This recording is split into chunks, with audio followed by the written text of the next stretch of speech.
आणि डॉक्टर धर्मेश धावनकर यांना आमंत्रित करण्यापूर्वी आजचा जो विषय आहे त्याच्याबद्दलचे माझे 2 मुद्दे मी या ठिकाणी समोर ठेवतो.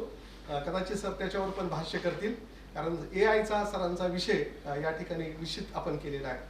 मला 2 मुद्दे एआयच्या संदर्भात किंवा आजच्या ग्लोबलायझेशनच्या संदर्भात किंवा नवीन येणाऱ्या टेक्नॉलॉजी याच्या संदर्भात महत्त्वाचे वाटतात.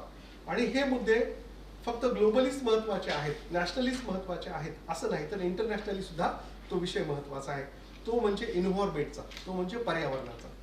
मित्र, एकीकडे आपण तंत्रज्ञान स्वीकारत आहोत, तंत्रज्ञानाची गती आपण वाढवत आहोत.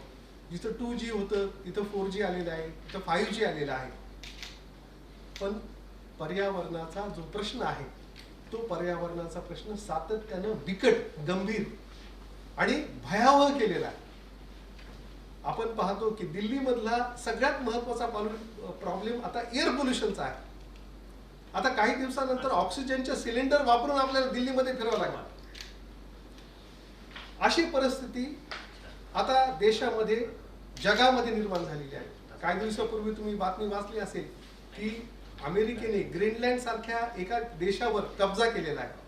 हा ग्रीनलँड वर केलेला कब्जा हा फक्त आणि फक्त त्या देशामध्ये असलेलं मिनरल युक्त पाणी आहे, त्याच्यामुळे हा कब्जा केलेला आहे. म्हणजे आता भारतातले भांडवलदार असो की जगातले भांडवलदार असो, हे फक्त आणि फक्त नैसर्गिक संपत्तीवर हक्क सांगत आहेत. आणि ही परिस्थिती आपली तंत्रज्ञानामुळे बदलणार नाही. तंत्रज्ञान आहे, तंत्रज्ञान त्या ठिकाणी आहे. तंत्रज्ञानाने अनेक अशा प्रकारच्या गोष्टी केलेल्या आहेत की ज्या ह्युमन व्हॅल्यूच्या दृष्टिकोनातून किंवा देशामध्ये इक्वॅलिटीच्या दृष्टिकोनातून महत्वाच्या आहेत. पण अबाउट द एन्व्हायरमेंट, पर्यावरणाचं काय? ही माणूस जातच जर नष्ट झाली तर आपल्याला तंत्रज्ञानाचं करायचं काय, आहे की नाही? आणि म्हणून एक महत्वाचा बिंदू या अनुषंगाने सरांनी याचं विवेचन करावं, विश्लेषण करावं. मग ते भारतातले अंबानी असतील किंवा अदानी असतील. हिमाचलमध्ये मी काही दिवसापूर्वी गेलो, तिथल्या लोकांना मी विचारलं, ज्यूस तयार करणारा एक माणूस होता. ते म्हटलं, यार आपकी तो चांदी है, कितने लोग आ रहे हैं यहाँ पर, कितनी भीड़ हो गई है ना? त्यांनी माझं म्हणणं ऐकून घेतलं आणि तो शांतपणे म्हणाला की सर, आम्हाला ही गर्दी नको आहे. म्हणजे आमचा हिमाचल असा गर्दीचा नाही म्हटले, आमचा हिमाचल हा शांततेचा आहे आणि आम्हाला जेवढं पोटापुरतं भेटते ते खूप झालं म्हणले. आम्हाला हे पोल्युशन नको, ही गर्दी नको, हे तामझाम नको म्हणले. आम्हाला आमचा हिमाचल हा शांत पाहिजे. मित्र हो, जर आज तुम्ही हिमाचलमध्ये गेला तर उंच उंच पहाडं तोडून त्या ठिकाणी पुलं तुम्हाला झालेली दिसतील. उंच उंच झाडं जे अनेक वर्षापासूनचे होते है ना, ते तिथं तुम्हाला नष्ट झालेले दिसतील आणि त्या ठिकाणी मॉल कल्चर आलेले दिसेल. म्हणजे अशा पद्धतीनं आपले जे नैसर्गिक स्रोत आहेत ते नैसर्गिक स्रोत जर नष्ट झाले तर कदाचित उद्या मानवजात या ठिकाणी राहील का नाही, अशा प्रकारचे गंभीर प्रश्न हे आता माध्यमांनी चर्चेत आणले पाहिजेत, माध्यमांनी चर्चा केली पाहिजे. आणि कुठेतरी अशा वाढत्या भांडवलशाहीवर, मग ही भांडवलशाही फक्त भारतात आहे का, तर नाही. ही भांडवलशाही जगामध्ये सगळ्या ठिकाणी आता पोहोचलेली आहे.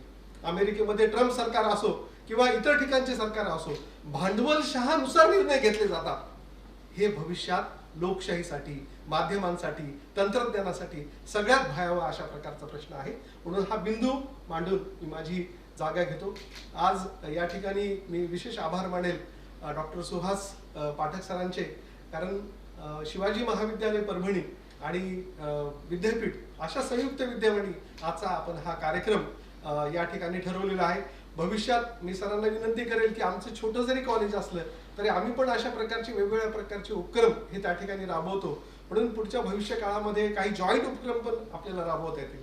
कारण आमचे मुलं ग्रॅज्युएट झाल्यानंतर पीजी साठी येतात, ते पहिल्यांदा नांदेडला ते विचारतात. पण नांदेडला आल्यानंतर त्यांना असं जाणवतं की मागच्या मुलांना मिळाल्यानंतर की नांदेडपेक्षा औरंगाबाद बरं, औरंगाबादपेक्षा पुणे बरं, म्हणून ते औरंगाबाद किंवा पुण्याकडे जातात. तर हा ओघ नांदेडकडे येण्यासाठी आता आपण तशा प्रकारचे पण प्रयत्न करूयात. सुहास सरांनी मला परवानगी दिली, त्यानंतर मोठेपणा म्हणून सरांचा परिचय करून घ्यायला सांगितलं.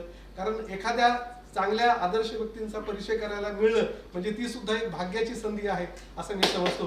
आणि सरांनी या ठिकाणी अशा प्रकारे जॉईंट ॲडव्हेंचरसाठी परवानगी दिली. म्हणून सरांच्या सगळ्या टीमचे आणि जे काही विद्यार्थी आहेत या ठिकाणी या सर्वांचे आभार मानून मी या ठिकाणी माझा परिचय आणि काही मुद्दे मी या ठिकाणी जे उपस्थित केले ते बोलून या ठिकाणी थांबतो. जय हिंद, जय महाराष्ट्र.